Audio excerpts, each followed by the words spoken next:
معانا النهاردة قضية بشعة، قضية تهتز لها المشاعر الإنسانية. أحداثها ستجعلك تشعر بالحيرة والاندهاش، فتلك الجريمة لا تفعلها حتى الحيوانات.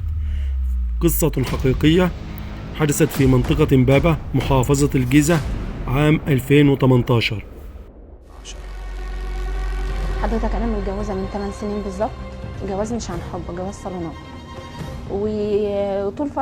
كانت فترة خطوبة قبل كده 3 سنين. طول الفترة دي أنا ما كنتش مقتنعة إني أنا أكمل الجواز. بعد ما اتجوزت من أول يوم كانت العلاقة زي الزفت. فيها ضرب، فيها إهانة؟ لا، بس كان فيها خصومية. خصومية. خلفتوا كام عيل؟ حضرتك خلفت 2 الأول، وبعد كده بنتي الثالثة. تمام. قعدتوا مع بعض 8 سنين؟ 8 سنين؟ لا، من غير حب. من غير تفاهم. واعتقد كان فيهم 4 كلهم مشاكل. انت بقى علاقتك بدأت امتى بمحمد سعيد المتهم؟ من شهرين. بدأت ازاي؟ من على الفيسبوك. من على الفيسبوك؟ ايه اللي حصل؟ هو كنا مع بعض في جروب، بس انا مش فاكره اسمه ايه، جروب على الفيس. تمام. كان في منشور نازل وانا كتبت تعليق، وهو دخل كلمني على الخاص. على الخاص؟ قال لك ايه بقى؟ اللي هو ايه، نتعرف وكده، كلام التعارف. تمام. وانا ما منعتش، اتعرفت عليه. انت ما منعتيش؟ لا. ليه يا رشا؟ انا كنت محتاجه اي حد اتكلم معاه. اتصلت بيا على طول، ففي اليوم ده لحد الصبح. اتصلت بيك على طول؟ تقريبا لحد الصبح، وبعد يوم على طول طلبت تشوفني. فجيت لها فعلا في شبرا ونزلت قابلتني. قعدنا مع بعض حوالي ساعتين، ما قعدناش في حته، قعدنا اتكلمنا. الساعتين دول حكيت لك بقى انها متجوزه وعندها عيال؟ حكيت لي بقى انها متجوزه ومشاكلها مع جوزها. تمام. مشاكل بقى. فكرتش تتراجع عن العلاقه دي؟ لا يا ما فكرتش بصراحه، قلت برضه يعني ده مجرد تعاطف معاها. لان طبعا حكيت لي الحاجات ما بينها وما بينه، وان هو بقى له 4 سنين او 5 سنين تقريبا ما بيلمسهاش. وان هو تقريبا مش بني ادم. فبقت صيد سهل بالنسبه لك؟ تقريبا كده. مش تقريبا، هو كده. عاشرتوا بعض يعني؟ عشتوا حياه زوجيه كامله. وبعدين اتطورت العلاقه دي؟ اتطورت. لايه؟ اتطورت لاكتر من كده، في علاقه غير شرعيه. حسين محمد شاب مصري يسكن مع عائلته في منطقة إمبابة بمحافظة الجيزة بجمهورية مصر العربية. منذ أن كان طفلاً صغيراً تربى على المسؤولية ونزل ليعمل وهو في سن 12 ليساعد أهله في مصاريف إخوته الصغار. كان يقضي يومه كله في العمل، ويخرج صباحاً مبكراً ولا يرجع إلى البيت إلا وقت النوم. تعلم أكثر من صنعة حتى استقر في مهنة دباغة الجلود، وبقي فيها سنين حتى أتقنها. وعندما بلغ سن 21 عاماً فتح ورشة لتصنيع الشنط النسائية، وصار لديه تحت إدارته، وجلب أخاه الصغير ليعمل معه. وفي خلال سنة واحدة استطاع حسين أن يقف على قدميه، واشترى شقة عن بيت أهله وفرشها جيداً. بعد ذلك طلب من والدته أن تبحث له عن عروس، ففرحت أمه وباشرت السؤال حتى دلتها إحدى قرائبها على فتاة تدعى رشا، محترمة وتعليمها متوسط وأهلها من البسطاء. ذهبت الحاجة أم حسين مع ابنها لخطبة الفتاة، وما إن رآها حسين حتى أعجب بها، ولكن رشا رفضته لأنه غير متعلم، إلا أن أهلها أقنعوها بأنه مرتاح مادياً وسيؤمن أفضل، ولن تجد عريساً مثله مرة أخرى. وأضافوا أنه رجل طيب ويتقي الله فيها. ورغم أن رشا لم تكن مقتنعة، إلا أنها وافقت واستمعت لكلام أهلها، ولكن بشرط أن لا يتزوج مباشرة لكي تأخذ وقتها للتعود عليه. تمت الخطبة، وقدم لها حسين شبكة غالية، وبدا الجميع مبسوطين إلا رشا التي كانت تخفي تضايقها، وكل ما كان يصبرها أنها ستخرج من حياة الفقر طوال. فترة الخطبة كانت أم رشا تحاول إقناعها بحسين بكل طريقة، وبعد 3 سنين تزوجت رشا وحسين. وبعد شهر واحد علمت رشا أنها حامل، ومن فرحة حسين كان يقدم لها الهدايا والذهب. وبعد 9 أشهر ولد الطفل الأول وسمياه حسن. ثم بعد شهر حملت مرة أخرى، ورزقهم الله بطفل أسموه عبد الرحمن. وبسبب حنان حسين واهتمامه قبلت رشا به، وبعد 2 ولد الطفل الثالث وهي بنت أسموها تقى. مرت السنون وتقدمه وصار مشغولا طيلة اليوم، فكان يغادر بعد الظهر ولا يعود إلا بعد منتصف الليل، وعندما يعود يكون مرهقا فيأكل ثم ينام. أما رشا فكانت تقضي وقتها مع أولادها أو عند والدتها. واستمر الحال على هذا النحو لمدة 3 سنين، حتى جاء يوم السبت الموافق 1 من شهر سبتمبر سنة 2018. عاد فأكل ثم نام، وعند 9:09 صباحا سمع الجيران أصواتا غير طبيعية تشبه الاستغاثة، ولم يمكنهم تحديد مصدرها. وبعد ساعة تفاجأوا بأن حسن ابن حسين ينزل مسرعا من العمارة التي يسكنون فيها، ويدخل العمارة المقابلة ويدق على باب شقة سيدة تدعى مجدي، وما إن فتحت له حتى رأته يصرخ ويطلب منها أن تنقذ لأنهما مربوطان. حاولت السيدة مجدي أن تفهم منه ما حدث، ولكنه لم يفصح، فخرجت مسرعة وتوجهت إلى عمارة حسين، وصعدت إلى الطابق الثاني حيث شقته، وما إن دخلت حتى وجدت الشقة مبعثرة. مامتي اللي هي دخلت جابت السكين وضربته على ايديه ونايم. كان نايم في السرير. وبعدها شفت الدنيا متبهدلة، وكانوا قاعدين يشربوا سجاير وشاي كانوا قاعدين يشربوا شاي وسجاير. بابايا ميت تحت المحدة في الأرض. وبرضه إني أنا كنت نايم في الأوضة اللي جوه، سمعت صوت بابايا بيصوت. شفت حرامي يا حسن؟ شفت لما إني صحيت. بعدها أنا رحت أنام تاني عشان إني ما خفتش. وبرضه مش حرامية، لكن بس مامتي اديت سرقوها.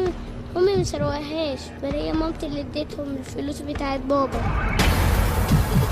وحسين ورشا مكبلين ومطرحين على الأرض، والدماء تنزف بغزارة من حسين. عندما رأت مجدي هذا المنظر المروع أصابها الهستيريا، وأخذت تستغيث بالجيران، وفي ثوان قليلة تجمع الجيران وبلغوا الشرطة وحاولوا إنقاذ رشا وحسين. قام الأهالي بفك قيود رشا ونزع اللاصق الذي كان على فمها، فصرخت قائلة: سرقوا كل شيء. أما حسين فعندما نزعوا اللاصق عن جسده عاجزا عن الكلام، وبعد دقائق قليلة لفظ أنفاسه الأخيرة وتوفي. في ذلك الوقت وصل أهل رشا ثم أهل حسين، وعندما وصلت أخته ورأت منظر أخيها أخذت تصرخ وتقول: يا ليته كان طلق زوجته، لقد قتلته. واندهش كل الحاضرين من كلامها وحاولوا تهدئتها، وبعد ربع ساعة وصلت الشرطة وأخلت المكان وبدأت المعاينة الأولية. المعاينة الأولية أثبتت أن حسينا كان مضطجعا على الأرض ويداه وقدماه مربوطة بسلك الدش، وقد تعرض لطعنات كثيرة في الرقبة والصدر، كما طير في رأسه، والمكان مبعثر، ولكن باب الشقة سليم ولا يوجد عليه أي آثار كسر أو عنف. وبسؤال رشا عما حدث كانت في حالة انهيار، وتحدثت بصعوبة وقالت: دق الباب، ولما فتحت وجدت 3 رجال قالوا إنهم من شركة الغاز، وفجأة دفعوا الباب ودخلوا، وجريت نحو غرفة النوم فلحقوا بي وكتموا نفسي ووضعوا لاصقا على فمي وهددوني بالقتل.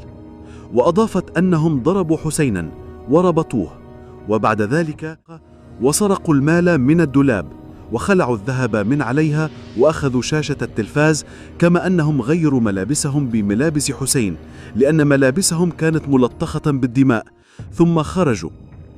وفي سؤال أطفال المجني عليه هل شاهدوا شيئا؟ جاءت الإجابة: سجلت الشرطة أقواد رشا وأولادها، وتم رفع البصمات التي كانت في المكان، ونقلت جثة المجني عليه إلى المشرحة.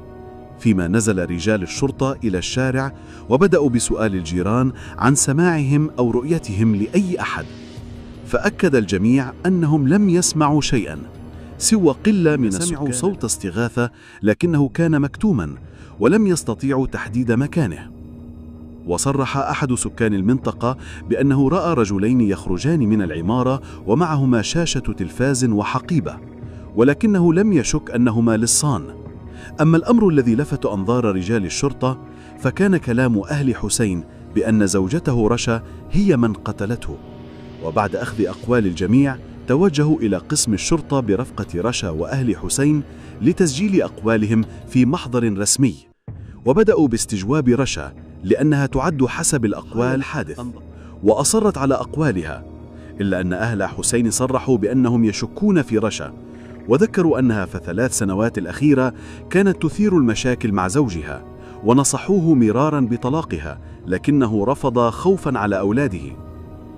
بدأ رجال المباحث في إجراء التحقيقات وجمع الأدلة وتفريغ كاميرات المراقبة في مناطق سكن المجني عليه، وظهر من خلالها شخصان دخل العمارة وخرجا بعد 1 ساعة و10 دقائق، وهما يحملان المسروقات وملابسهما قد تغيرت، ولكن وجهيهما كان مغطيين بشكل جيد، أنهما شخصان فقط وليس 3 كما قالت رشا في أقوالها.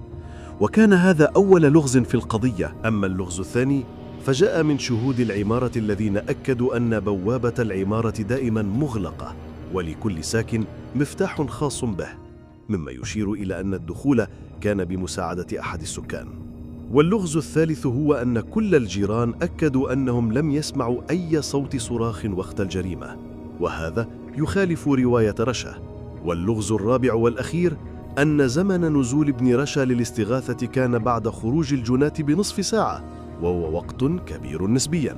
أما تقرير الطب الشرعي فقد جاء فيه أن المجني عليه حسين تعرض ل18 طعنة في أنحاء جسده، وأصيب في رأسه جراء ضربة بأداة صلبة، مما يشير إلى أن الدافع لم يكن السرقة فقط. وبسبب كل تلك الألغاز كانت رشا هي أول من تم الاشتباه فيها. وفي نفس الوقت وصلت تحريات المباحث إلى معلومة مهمة، وهي تردد شخص غريب على العمارة في الفترة الأخيرة، وبفضل ذلك تم إعادة استجواب رشا وفحص هاتفها، وبالفحص تبين وجود مكالمات ورسائل بينها وبين شخص يدعى محمد سعيد.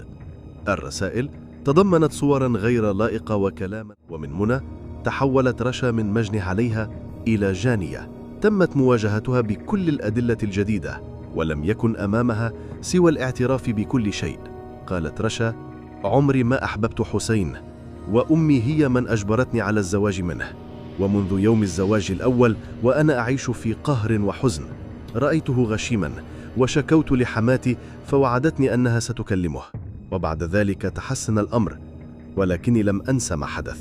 وتابعت رشا: بعد أن أنجبت أولادي ال3 لم أعد أستطيع التحمل، وطلبت الطلاق من حسين لكنه رفض، فبدأت في تجنبه ومنعت من كل حقوقه الشرعية، حتى الأكل لم أعد أعده له، وكان يضطر أن يشتري الطعام الجاهز لنفسه، وعلى الرغم من ذلك لم يرد أن يغضبني وألهى نفسه في العمل، وأنا بدوري أضحيت ملتصقة بالهاتف كل الوقت.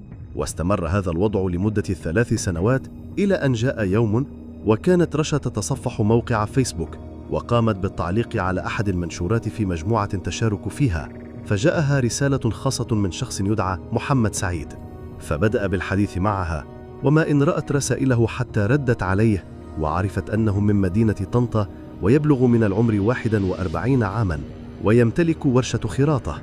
ومن هنا تطورت العلاقة، وأصبحا يتحدثان ليلا ونهارا. أيام قليلة طلبت رشا من محمد أن تراه، فاتفقا على مقابلة في أحد المقاهي بمنطقة شبرا. وفي اللقاء شكت رشا لمحمد حياتها الزوجية، وأخبرته أنها سترفع قضية خلع، في حين قص عليها محمد قصته وقال أنه كان متزوجا وعنده ولد، وبعد 2 ساعات انفصلا، وكل منهما رجع إلى بيته. وبعد هذه المقابلة طلبت رشا من محمد أن تتعرف على أهله وترى بيته، فذهبت معه إلى طنطا وعرفها بأهله بأنها مطلقة وسيتزوجها. وفي ذلك اليوم حدثت بينهما علاقة غير شرعية ومن ذلك أصبحت علاقتهما أكثر تجاوزا، وكانا يتقابلان إما في بيت محمد أو في شقة رشا التي أعطته نسخة من مفتاح بوابة العمارة وكذلك مفتاح الشقة. واستمر هذا لمدة شهرين حتى قرر التخلص من يتزوجاه، وقام بتخطيط كل شيء. اتفق محمد مع صديقه كريم على المساعدة في الجريمة مقابل مبلغ مالي، وفعلا تم تحديد يوم التنفيذ. وفي فجر يوم الجمعة الموافق 21 من شهر أغسطس سنة 2018 ذهب وكريم إلى ورشة حسين، ولكنها كانت مغلقة. فاتصل محمد برشا فأخبرته بأن حسين عاد إلى البيت، منه أن ينتظر حتى ينام. وعند الساعة 8 صباحا أرسلت إليه فيها بأن زوجها نائم، فذهبا إلى العمارة وقام محمد بفتح البوابة بمفتاحه. وعند وصولهم إلى الشقة وجد الباب مفتوحا لأن رشا كانت في الانتظار. توجها الاثنان نحو غرفة النوم حيث كان حسين نائما على سريره، فقام محمد بالإمساك بعصا خشبية وضربه ضربة قوية على رأسه، فاستيقظ حسين فزعا ووقف أمام السرير وهو ينظر إليهما متسائلا بعينيه عما يجري. وبينما هو يحاول الاستغاثة وينادي على أحد ينقذه هجم عليه وبدأ في تكبيله. قام محمد بكبت فمه حتى لا يصدر منه صوت، في حين كان حسين يقاوم بكل ما أوتي من قوة.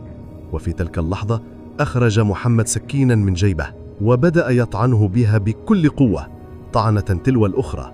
وبالرغم من كثرة الضربات لم يستسلم حسين وظل يقاوم، فقام محمد بإخراج وبدأ يلف جسد حسين بها كاملا من أطراف أصابع قدمه حتى رأسه.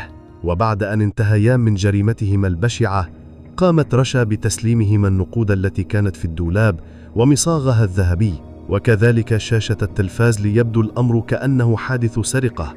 وبعد أن بعثروا الأثاث في كل زاوية في الشقة جلسوا في الصالة وشربوا الشاي والدخان كأنهم لم يقتلوا إنسانا قبل قليل. ثم ولكي يبعدوا الشبهة عن رشا قاموا بتكبيلها ووضعوا لاصقا على فمها ثم غادروا الشقة.